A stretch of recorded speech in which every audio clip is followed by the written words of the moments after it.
विद्यार्थियों अज मैं तुहाडे नाल उपमा अलंकार बारे जानकारी साझी करन जा रहा। इस तो पहला मैं तुहाडे नाल अलंकार, इस दियां किस्मां, अनुप्रास अलंकार बारे जानकारी साझी कर चुका। जेकर वधेरे जानकारी प्राप्त करना चाहते हो तो तुसी मेरियां पिछलियां वीडियोस लई आई बटन नूं प्रेस कर सकते हो। आओ उपमा अलंकार बारे समझिए। उपमा अलंकार अर्थ अलंकारां दी पहली किस्म है। उपमा शब्द दो शब्दों के मेल तो बनया है, उप और मां। उप शब्द का मतलब है समानता, नेड़े, समीपता। अते मां शब्द का मतलब है देखना। इसलिए असी कह सकते हैं कि उपमा शब्द किसी दो या दो तो वध शब्द जिहड़े ने उन्हां दी समानता या सांझे गुण नूं देखना परखना है। उपमा अलंकार एक अर्थ अलंकार है। उपमा का अर्थ है जस, कीर्ति, वडियाई, प्रशंसा आदि। पर अलंकारां दे प्रसंग विच उपमा का अर्थ ये ना हो के अलंकार दे नां तो है। परिभाषा जिथे उपमानयोग वस्तु उपमे वजों जानी जाती है दी किसी होर मिलती जुलती वस्तु जिसनों असी उपमान कहने आ नाल सांझे गुण या धर्म की समानता दसी जाए उथे उपमा अलंकार हुंदा है। इत्थे उदाहरण विच असी देख रहे हैं कि दो वस्तुआं दित्तियां ने। एक उपमे वजों असी एक लड़की दे सुनहरी वालां की गल कर रहे हैं तो उपमान वजों असी गोल्ड का सिक्का सामने उदाहरण वजों वरत्या होया है। इन्हां विच सांझा गुण जिहड़ा है वो सुनहरी है तो चौथा शब्द जिहड़ा है वो साडे कोल वाचक शब्द है कि ये सुनहरी वाल सोने वर्गे ने। इसलिए असी इस नूं कह सकते हैं कि एक उपमा अलंकार है।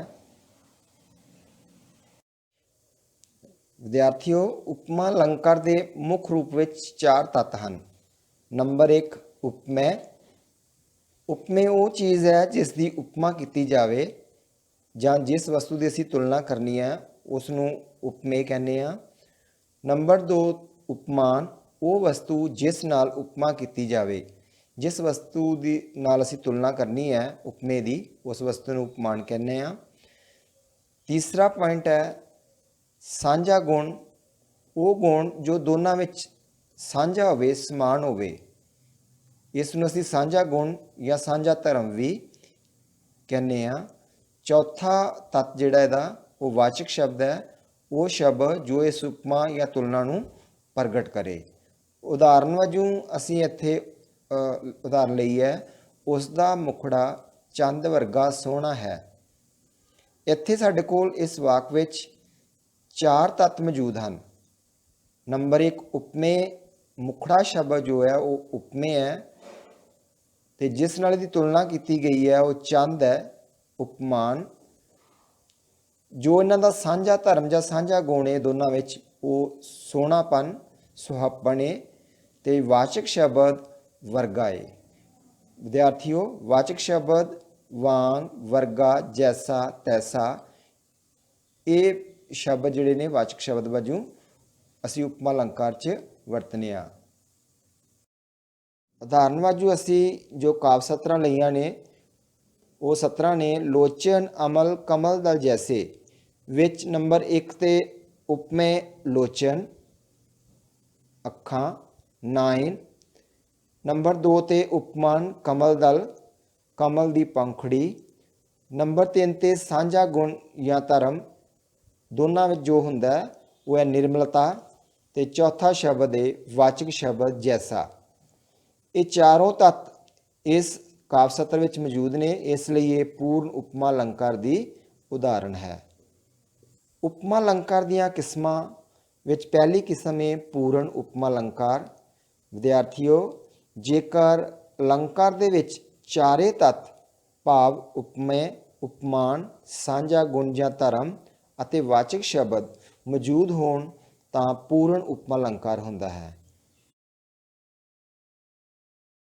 विद्यार्थियों ਉਪਮਾ ਅਲੰਕਾਰ ਦੀ ਦੂਸਰੀ ਕਿਸਮ ਹੈ ਲੁਪਤ ਉਪਮਾ ਅਲੰਕਾਰ।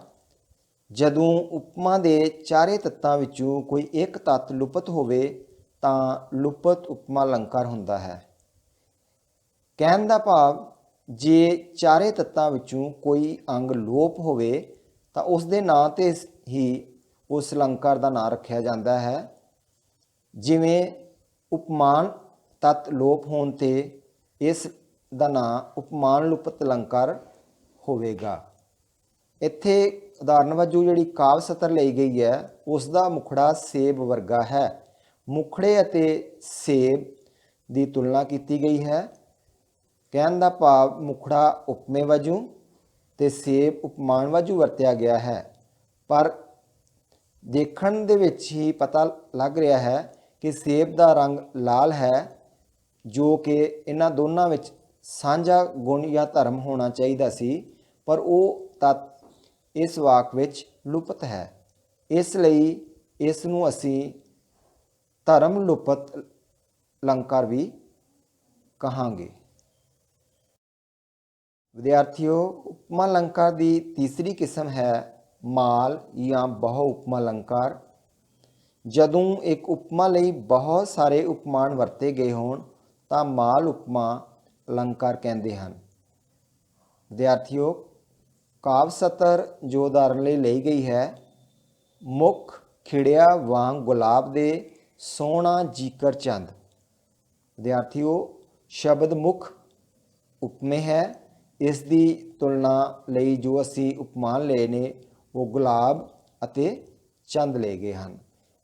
ਇਸ ਕਰਕੇ ਅਸੀਂ ਦੇਖ ਰਹੇ ਹਾਂ ਕਿ ਉਪਮਾ ਨਾਲ ਅਸੀਂ ਦੋ ਉਪਮਾਨ ਜਿਹੜੇ ਵਰਤੇ ਨੇ, ਇਸ ਕਰਕੇ ਇਹ ਮਾਲ ਜਾਂ ਬਹੁ ਉਪਮਾ ਅਲੰਕਾਰ ਦੀ ਉਦਾਹਰਨ ਹੈ। ਵਿਦਿਆਰਥੀਓ, ਉਪਮਾ ਅਲੰਕਾਰ ਦੀ ਚੌਥੀ ਕਿਸਮ ਹੈ ਰਸਨ ਜਾਂ ਸੰਗਲੀਵਤ ਉਪਮਾ ਅਲੰਕਾਰ।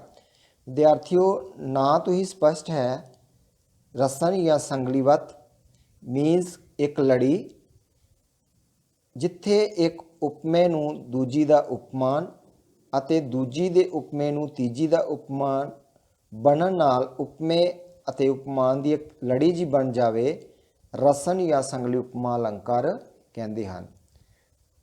ਇੱਥੇ ਕਾਵਿ ਸਤਰ ਜਿਹੜੀ ਉਦਾਹਰਨ ਵਜੋਂ ਲਈ ਗਈ ਹੈ, ਵੀਰ ਗੱਜਦੇ ਨੇ ਸ਼ੇਰ ਵਾਂਗ, ਸ਼ੇਰ ਸੰਡੇ ਦੇ ਆਕਾਰ ਦੇ, ਸੰਡੇ ਵੀ ਉਹ ਹਾਥੀ ਵਾਂਗ ਵੱਡੇ ਵੱਡੇ, ਹਾਥੀ ਵੀ ਇਹਨੇ ਵਾਂਗਰਾ ਪਹਾੜ ਦੇ। ਵਿਦਿਆਰਥੀਓ, ਪਹਿਲੀ ਸਤਰ ਵਿੱਚ ਵੀਰ ਸ਼ਬਦ ਉਪਮੇ ਵਜੋਂ ਲਿਆ ਗਿਆ ਹੈ, ਜਿਸ ਦੀ ਉਪਮਾਨ ਸ਼ੇਰ ਨਾਲ, ਅਤੇ ਅਗਲੀ ਹੀ ਸਤਰ ਵਿੱਚ ਸ਼ੇਰ ਸ਼ਬਦ ਨੂੰ ਉਪਮੇ ਵਜੋਂ ਵਰਤ ਲਿਆ ਗਿਆ ਹੈ ਤੇ ਉਹਦੀ ਤੁਲਨਾ ਸੰਡੇ ਨਾਲ ਕੀਤੀ ਗਈ ਹੈ, ਭਾਵ ਕਿ ਸੰਡੇ ਨੂੰ ਉਪਮਾਨ ਵਜੋਂ ਵਰਤਿਆ ਗਿਆ ਹੈ। ਦੂਸਰੀ ਸਤਰ ਵਿੱਚ ਸੰਡੇ ਨੂੰ ਉਪਮੇ ਵਜੋਂ ਤੇ ਉਸ ਦੀ ਤੁਲਨਾ ਹਾਥੀ ਨਾਲ ਕੀਤੀ ਗਈ ਹੈ, ਤੇ ਅਗਲੀ ਹੀ ਸਤਰ ਵਿੱਚ ਹਾਥੀ ਦੀ ਤੁਲਨਾ ਪਹਾੜ ਵਾਂਗ ਕੀਤੀ ਗਈ, ਭਾਵ ਕਿ ਹਾਥੀ ਨੂੰ ਉਪਮੇ ਅਤੇ ਪਹਾੜ ਨੂੰ ਉਪਮਾਨ ਬਣਾ ਲਿਆ ਗਿਆ ਹੈ। ਇਸ ਤਰ੍ਹਾਂ ਅਸੀਂ ਦੇਖਦੇ ਹਾਂ ਕਿ ਇਹ ਸਾਡੇ ਕੋਲ ਇੱਕ ਸੰਗਲੀ ਜਿਹੀ ਭਾਵ ਲੜੀ ਜਿਹੀ ਬਣ ਜਾਂਦੀ ਹੈ, ਇਸ ਲਈ ਇਸ ਨੂੰ ਅਸੀਂ ਰਸਨ ਜਾਂ ਸੰਗਲੀਵਤ ਉਪਮਾ ਅਲੰਕਾਰ ਆਖਦੇ ਹਾਂ।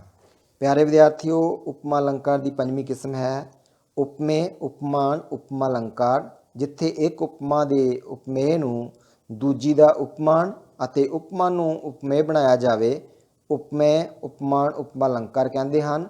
ਉਦਾਹਰਨ ਵਜੋਂ ਜੋ ਅਸੀਂ ਕਾਵਿ ਸਤਰ ਲਈ ਹੈ, ਗੋਬਿੰਦ ਸਮ ਗੁਰੂ ਜਾਨ, ਗੋਬਿੰਦ ਗੁਰੂ ਸਮ ਜਾਣੀਏ।